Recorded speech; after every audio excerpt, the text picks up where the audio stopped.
As filas em busca de trabalho expõem uma situação que aflige 13 milhões de brasileiros. Alcançar uma vaga de emprego muda tudo na vida de quem andava sem esperança. Há 3 semanas, Lucas ganhou uma nova rotina. O gesto de carinho no filho e na esposa indica que é hora de ir para o trabalho. A novidade foi um alívio para a família após meses de desemprego. Nossa, foi maravilhoso, porque ele estava procurando fazia muito tempo. A chance do Lucas estava a 30 minutos de casa. Para o jovem, a vaga de operador de loja neste supermercado representa muito mais que um emprego. Significa muito, né? Andava meio desanimado? Sim. Tava meio preocupado já, né? Lucas foi um dos 16 mil trabalhadores que formaram fila em busca de emprego nos mutirões promovidos por uma central sindical em São Paulo há um mês. 26 empresas ofereceram 4 mil vagas, mas nem todas foram preenchidas. O objetivo dos mutirões é promover um encontro entre quem procura uma oportunidade, como Lucas, e quem oferece uma vaga de trabalho. Falando assim, até parece uma tarefa simples, mas para este encontro dar certo, é preciso superar alguns obstáculos. Um deles é a falta de qualificação. Aguardando que a empresa possa ter essa visão de buscar um profissional que é recém-formado e que tem esse desejo de mostrar que ele quer aprender, que ele quer obter essa experiência. A idade também pesa. A pessoa passou de 50 aqui no Brasil. É difícil. O diretor da rede de supermercados que contratou o Lucas aponta outro problema. Tem engajamento, aquela pessoa que quer saber a sua situação, o seu feedback, no que precisa melhorar, quais são os desafios que precisa cumprir para poder crescer na carreira, são os principais. Segundo o diretor, a rede deve contratar 30 trabalhadores por mês até o fim do ano. Uma esperança para quem está na fila do desemprego. São 13 milhões de pessoas em todo o país. Enquanto ele não estava trabalhando, estava à procura, você vê que a pessoa ela fica meio que desmotivada dentro de casa. Daí quando ele foi no mutirão e conseguiu, você vê a alegria, muda a pessoa. E a lei do jovem aprendiz determina que empresas de médio e grande porte tenham uma cota para a contratação desse público formado por pessoas de 14 a 24 anos. O Ministério do Trabalho quer incentivar essa contratação e, por isso, realiza a 13ª Semana Nacional de Aprendizagem, que vai até o dia 17 de agosto em todo o país.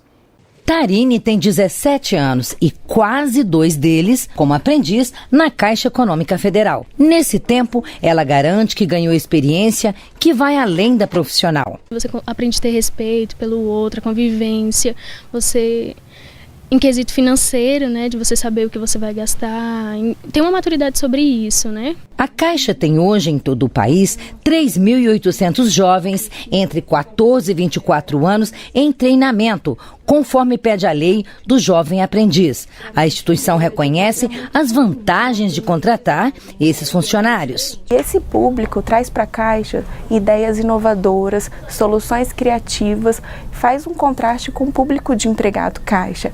E esse contraste ele é muito bom, ele é muito favorável, além de que reforça o nosso compromisso social e está alinhado diretamente com a nossa missão. Para que outras empresas entendam a importância da contratação de adolescentes e jovens, o Ministério do Trabalho, em parceria com o Tribunal Superior do Trabalho e o Ministério Público do Trabalho, promove a Semana Nacional da Aprendizagem em todo o país. É uma semana voltada para conscientizar os empresários sobre a importância da aprendizagem, mas também conscientizar os aprendizes, conscientizar juízes, procuradores, auditores fiscais do trabalho, sobre a importância de valorizar, de compreender o papel que a aprendizagem pode ter para a melhoria das condições dos adolescentes do Brasil. A Lei do Aprendiz funciona desde 2005. Ela determina que toda empresa de grande e médio porte tem entre 5% e 15% de aprendizes entre seus funcionários.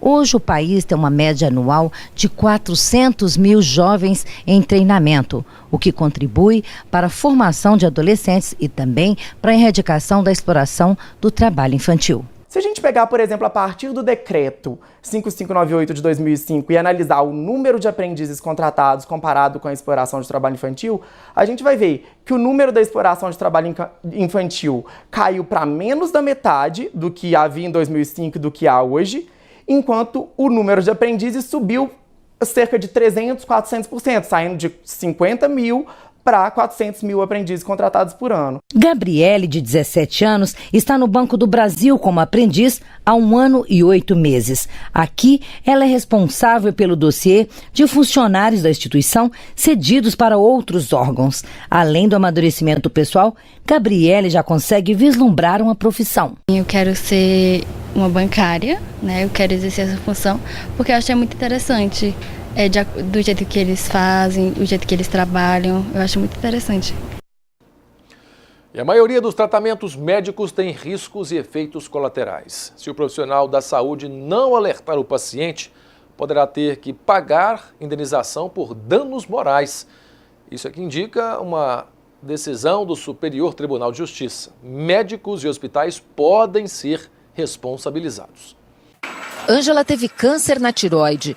Da doença, ela se curou, mas ao retirar o tumor há 11 anos, foram danificadas as glândulas paratireoides, que regulam o cálcio no organismo. Ele não tomou a iniciativa de me falar que poderia ter o hipoparatireoidismo. Desde a cirurgia e para o resto da vida, ela terá que tomar cálcio sintético e outros 2 remédios.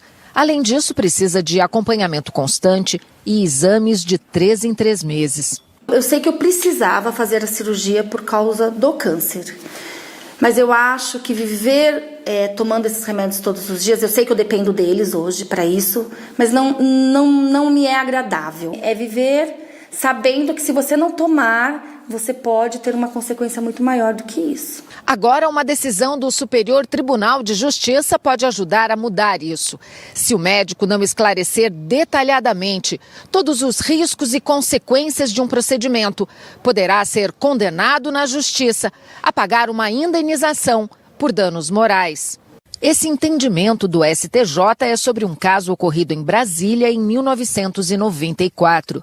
O tribunal decidiu que a falta de informações representou falha na prestação do serviço. Para este médico, o esclarecimento de todas as dúvidas do paciente faz parte do tratamento.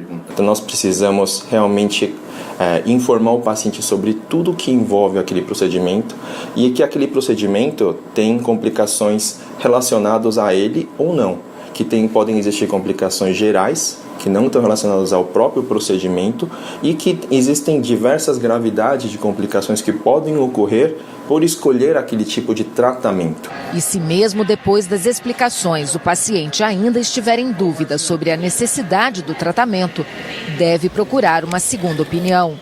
Ele tem que estar esclarecido de tudo. E esclarecido não é apenas você ouvir e concordar com o que eu estou falando. É você realmente compreender a doença e por que aquilo está sendo tratado daquele jeito e entender todas as complicações inerentes ao tratamento. E no esporte, Fluminense e Internacional fecharam a 18ª rodada do Brasileirão na noite desta segunda-feira. A partida foi disputada no Maracanã, que não recebeu um bom público. O uruguaio Nico Lopes bateu forte, cruzado e fez 1-0 o Inter. Iago ganhou de Gilberto e tocou para Jonathan Alves aumentar a diferença, 2-0. E em outro vacilo da zaga do Flu, Nico Lopes fez mais 3-0. Essa vitória manteve o Colorado na 3ª colocação. Já o Fluminense é o 9º. E a derrota do Vasco para o Palmeiras no domingo resultou na demissão do treinador Jorginho. Foram 10 jogos à frente do time com 4 vitórias, 1 empate e 5 derrotas. O Vasco ocupa a 15ª colocação na tabela, apenas 1 ponto a mais do que o Santos, o primeiro na zona de rebaixamento. Mas é bom lembrar que o time tem 2 jogos a menos do que os adversários. E o Minas Brasil Notícias de hoje termina aqui. Mais informações e também esta edição, é claro, você pode rever no nosso portal na internet, mbnews.tv.br. A gente volta a se encontrar amanhã em edição inédita às 7 horas da noite. Uma boa noite e até lá.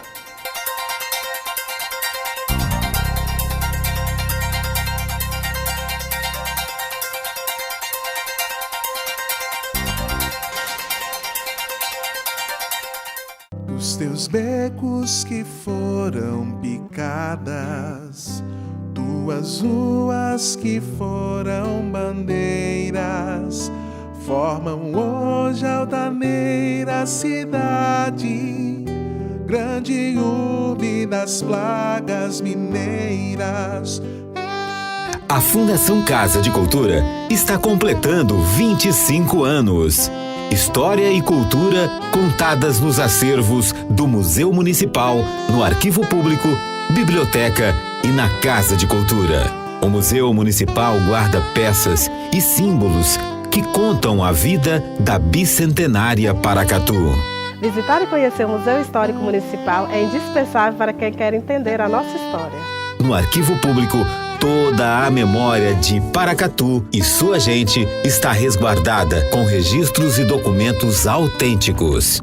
O Arquivo Público de Paracatu é o guardião da memória do nosso povo, ao preservar documentos que contam a nossa história e que retratam a nossa cultura. A nossa Biblioteca Municipal é a mais completa da região, com mais de 41 mil volumes disponíveis aos visitantes. Conheça a Biblioteca Pública de Paracatu, uma grande fonte de conhecimento e orgulho para todos nós. A Casa de Cultura abriga nossa arte e manifestações culturais há 30 anos. Visitar a Casa de Cultura é uma maravilhosa viagem que reforça a identidade de nossa gente por meio de nossa arte. Prefeitura de Paracatu. Mais trabalho, novas realizações.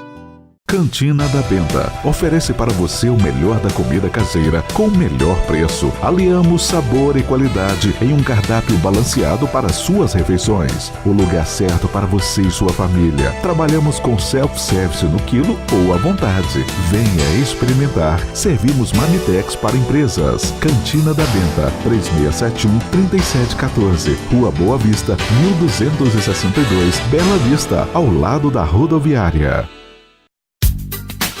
Ajude a fazer o trânsito que Paracatu merece ter. Pedestre, olhe sempre com atenção para ambos os lados, para não correr o risco de ser atropelado. Procure atravessar na faixa de pedestre. No trânsito, não corra, não mate, não morra. TV Minas Brasil, por um trânsito seguro. Os produtos Paracatu estão na mesa dos brasileiros. Venha pra cá você também, saborear os nossos queijos, manteiga e tudo de bom que a Copervap oferece para você. E aqui no Hipermercado Copervap, nós temos a melhor seção hortifruti para você. Frutas, legumes e verduras direto da horta para a sua mesa. Carnes fresquinhas todos os dias. É no Açougue Copervap. Melhor atendimento e menor preço.